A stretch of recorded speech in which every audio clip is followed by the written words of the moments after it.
कि संत समाज जो कथा करता है सब लोग एक समान नहीं हैं। तमाम ऐसे संत को मैं जानता हूं जो बहुत ही ज्ञानी हैं, वो महापुरुष हैं और वो कहीं पर भी वो पैसे की लेन देन की बात नहीं करते। उत्तर प्रदेश कांग्रेस कमेटी के अध्यक्ष अजय राय जी, जिस तरीके से प्रयागराज में जो घटना हुई है, आज़ाद जो पार्टी की जो तमाम कार्यकर्ता उन्होंने तोड़फोड़ की है, इसे किस तरीके से देखते हैं? और जिस तरीके से ये पूरी हिंसा की गई है, क्या लगता है कि इन लोगों के खिलाफ सख्ती से कार्रवाई होनी चाहिए?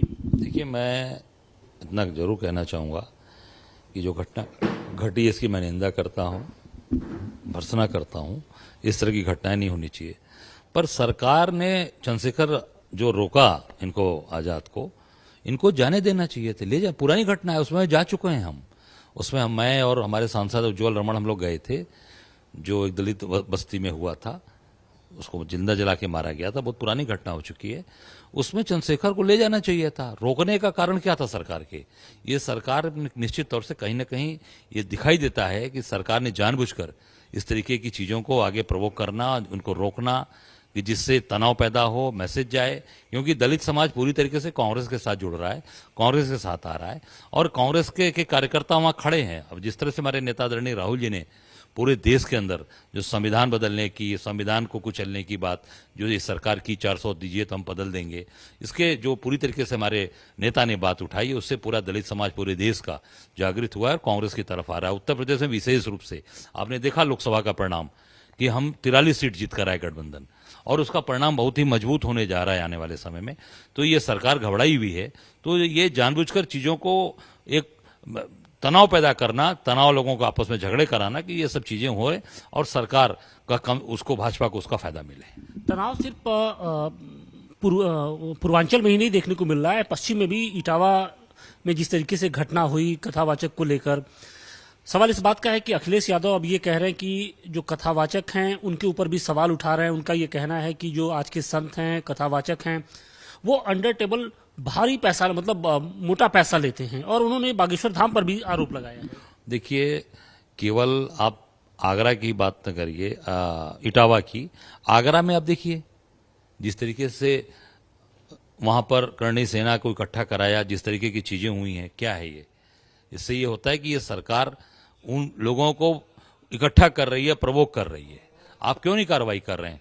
आपने इटावा पे जो घटनाएं घटी बिल्कुल निंदनीय है, वो मैं उसकी निंदा करता हूं, पर प्रभावी सरकार को कार्रवाई करनी चाहिए। सरकार क्यों मौके दे रही है? सरकार हर जगह फेल हो रही है, चाहे इलाहाबाद हो, चाहे इटावा हो, चाहे आगरा हो, हर जगह सरकार फेल हो रही है और अपने फेलिवर को छिपाने के लिए तमाम हथकंडे अपना रही है। लेकिन अखिलेश यादव भी लगातार संतों पर सवाल उठा रहे हैं। उन्होंने कहा कि जो आज के संत हैं, कथावाचक हैं, वो टेबल के नीचे मोटा पैसा लेते हैं कथा कहने के एवज में। मैं इतना ही कहना चाहूंगा आशुतोष जी कि संत समाज जो कथा करता है सब लोग एक समान नहीं है। तमाम ऐसे संत को मैं जानता हूं जो बहुत ही ज्ञानी हैं, वो महापुरुष हैं और वो कहीं पर भी वो पैसे की लेन देन की बात नहीं करते। वो समाज को एक संदेश देने का काम जो भगवत गीता में है, जो श्री रामचरितमानस में है, वो बताने का काम करते हैं। सब लोग एक समान नहीं है, सबको इसमें नहीं जोड़ना चाहिए। और मैं समझता हूं कि संत की एक अलग उनकी अपना एक उनकी स्थिति है, उनका अलग स्थान है। हम सब लोग उनका सम्मान करते हैं और सभी संत एक समान नहीं है। एक अंतिम क्वेश्चन की पिछली बार की तरह इस बार भी सावन के मेले में जब कांवड़ रूट निर्धारित किया गया है, तो वहां पर नॉनवेज की जो दुकानें होंगी उनको बंद करने का एक तरीके से फैसला किया गया, और इसके साथ ही जो दुकानदार होंगे उनको अपनी पहचान बताना पड़ेगा। देखिए, ये कोई नई परंपरा नहीं है। ये योगी जी के समय हो रहा है, भाजपा के समय हो रहा है। ये परंपरा पुरानी चली आ रही है, सैकड़ों साल, हजारों साल पुरानी परंपरा है हमारी कांवड़ यात्रा की। और ये पहले भी ये जितनी भी मीट मांस की दुकानें थी सब बंद हो जाती थी। और मैं जहाँ तक हम लोग बचपन से देख रहे हैं, बनारस में देख रहे हैं, यहाँ भी काफ़ी बड़ा कांवड़ की यात्रा होती है जो प्रयागराज से जल लेके लोग आते हैं।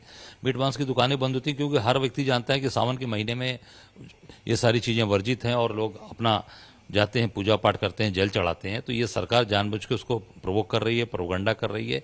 पिछली बार माननीय कोर्ट ने इसको रोक लगाई थी और फिर ये सरकार इसको केवल एक जनता को भड़काने के लिए काम कर रही है। मैं इतना ही कहना चाहूँगा कि ये चीज़ें को छोड़िए। आज पूरे देश के अंदर, पूरे प्रदेश के अंदर जो अत्याचार अन्याय हो रहा है, आज भूखे लोग परेशान हैं, व्यापारी परेशान है। 3-3 लोगों ने आज कानपुर में आत्महत्या कर लिया। क्या कारण है? रस्तोगी परिवार की तीनों व्यापारी अच्छे परिवार के लोग अपने परिवार के साथ सुसाइड करता है। सरकार आज व्यापार काम नहीं चल रहा, धंधे नहीं चल रहे, लोग प्रताड़ित हैं। बैंक से लोन लिया है, लोगों ने ब्याज से पैसे लिए हैं, वो दे नहीं पा रहे हैं, लोग प्रताड़ित कर रहे हैं। तो आज मरता क्या ना करता, आज उनके सामने पूरा अपना परिवार खत्म कर रहे हैं। उस पर योगी जी नहीं काम कर रहे हैं, उस पर मोदी जी काम नहीं किया, उस पर सरकार काम नहीं करी, उनकी मदद कैसे हो? वो परिवार आज चला गया, आज वो पूरा उसकी अपने बच्चों के साथ सुसाइड कर लिया। अब सोचिए क्या बीत रही होगी। मैं समझता हूं कि सरकार को इस पर ध्यान दीजिए, नहीं तो ये जो जनता ऊब चुकी है और सदा सदा के लिए विदा कर देगी इनको। शुक्रिया बातचीत के लिए। तो ये थे अजय राय, जिन्होंने तमाम मुद्दों पर बेबाकी से अपनी राय रखी। वाराणसी से मनीष दुबे के साथ आशुतोष सिंह, टाइम्स नाउ नव भारत।